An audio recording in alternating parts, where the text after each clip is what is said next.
Magandang balita naman para sa mga miyembro ng puwersa ng bansa bilang pasasalamat ng pamahalaan para sa walang samang paglilingkod sa bayan ng ating mga uniformed personnel.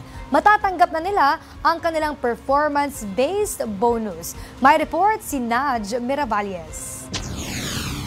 Inaprubahan ng Department of Budget and Management ang pagpapalabas ng pondo para sa fiscal year 2023 performance-based bonus ng mga kwalipikadong miyembro ng Philippine Navy, Philippine Air Force ng Armed Forces of the Philippines at ng National Intelligence Coordinating Agency.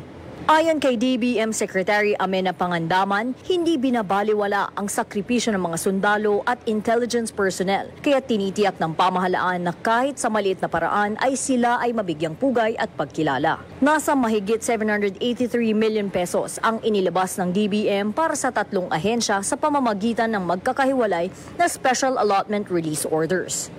Ayon kay Budget Secretary Amenna Pangandaman, sa kabuuang halaga, halos 422 million pesos ang inilaan para sa mahigit 25,000 na kwalipikadong opisyal at kawani ng Philippine Navy na batay sa IATF validation ay katumbas ng 48.75% ng kanilang basic salary noong December 31 ng 2023.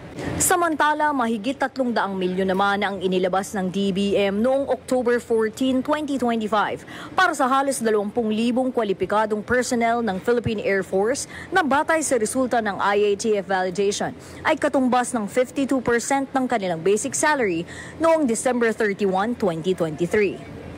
Para naman sa NICA, halos 19 million pesos ang inilabas ng DBM noong ika-9 ng Oktubre taong 2025, kung saan makatatanggap ng benepisyo ang 896 qualified officials and employees. Ang kanilang matatanggap ay katumbas ng 52% ng kanilang basic salary ayon sa parehong proseso ng IATF validation. Binigyan diin ni Secretary Pangandaman ang pag-aproba ng 2023 PBB ay patunay sa suporta at pagpapahalaga ni Pangulong Ferdinand R. Marcos Jr. sa mga sakripisyo ng ahensya upang maprotektahan ang sambayan ng Pilipino. At bawat inilalabas na piso para sa mga uniform personnel ay bilang pasasalamat ng pamahalaan sa kanilang walang sawang paglilingkod. Para sa totoong balita sa Bagong Pilipinas, Naj Miravalles, Congress News.